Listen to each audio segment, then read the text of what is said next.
years ago, I just had a great memory. Years and years ago, I was at a film screening in Hollywood.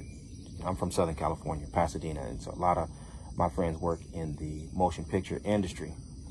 And so once upon a time, we were at some kind of a film screening, which is they show you a film before it's been released in theaters, basically. And we were standing in line, and there was a lady there who was talking about being in the studio doing backup vocals for Madonna.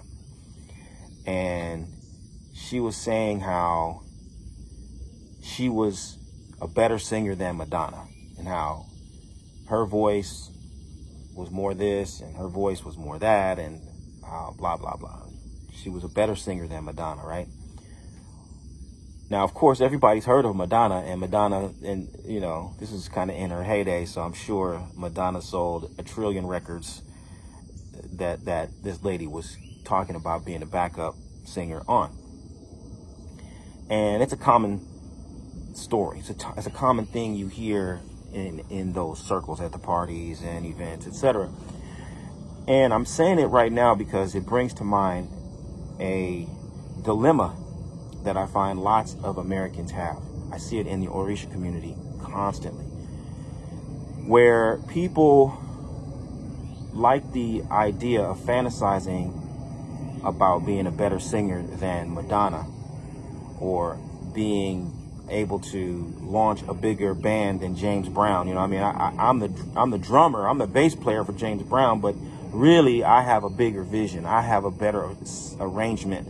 I read music better than, I'm a better dancer than, and they get so caught up with this idea, and it's a fantasy about someday I'm going to break away and I'm going to be the lead act. I'm going to be center stage, and I'm going to outshine Beyonce. I'm going to be bigger than Jay-Z. I'm going to, do it better than LeBron, blah, blah, blah. It's a fantasy though. It's a fantasy. And what you really should be focusing on is being a kick-ass drummer in James Brown's legendary band. You should be, tooting your horn at being the most phenomenal, longest lasting backup singer on Madonna's, Michael Jackson's, Beyonce's albums. Like on every album that went quadruple platinum, I was there. Every tour that sold out and blah, blah, blah, blah, blah, had legendary performances, yes, I was there. I was a part of that team. I don't have to be center stage all the time in order for my contribution to be valuable. And that's a difficult realization for a lot of contemporary Americans to grab a hold of. And within our community, it's the cause for a lot of unnecessary strife and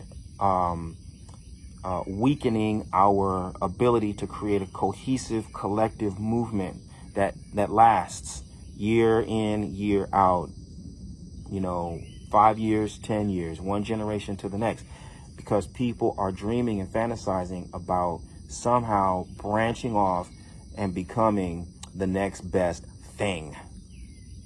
And really, you are a part. Sometimes you're already a part of the next thing. It's just that you're not center stage, right?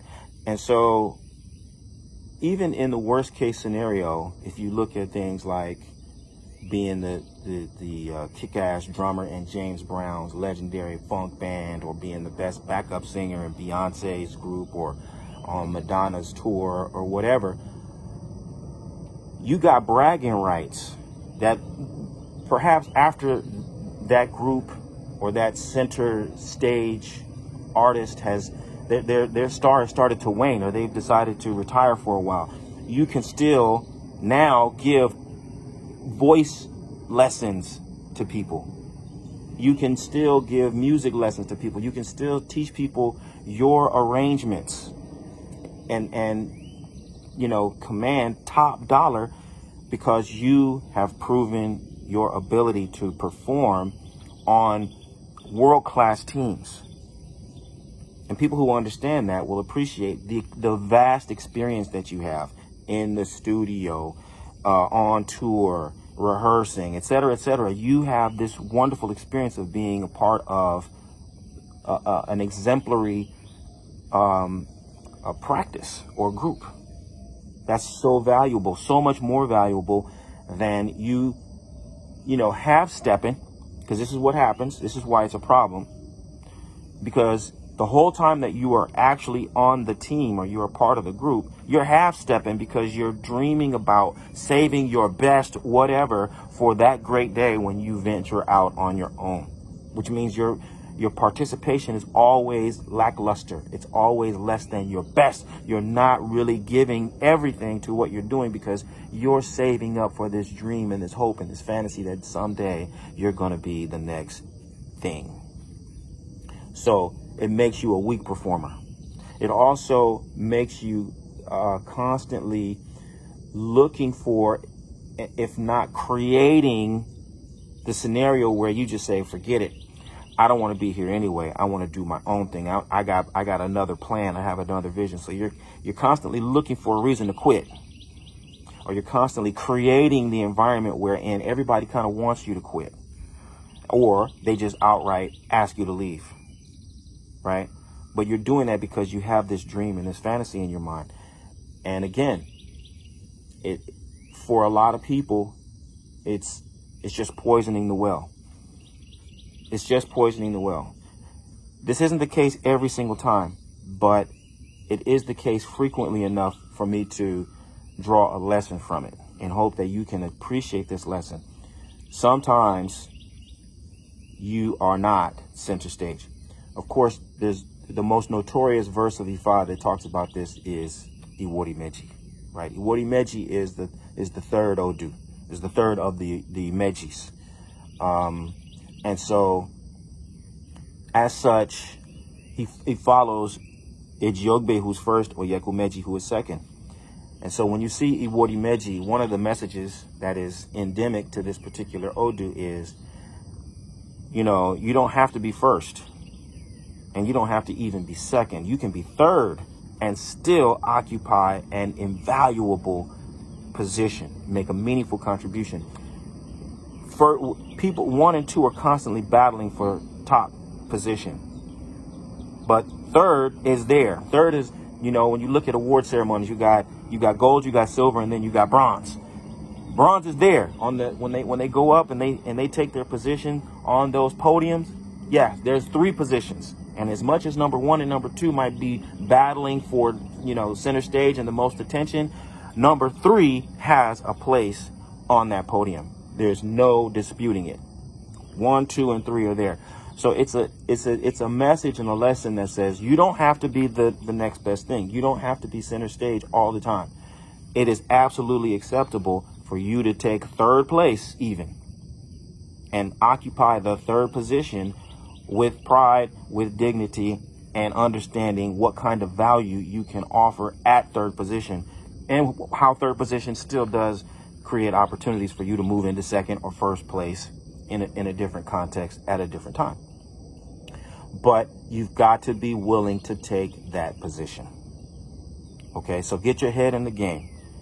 Focus on where you are. If you're a part of a world-class movement, you're a part of a world-class team, do everything that you can to make the team more successful.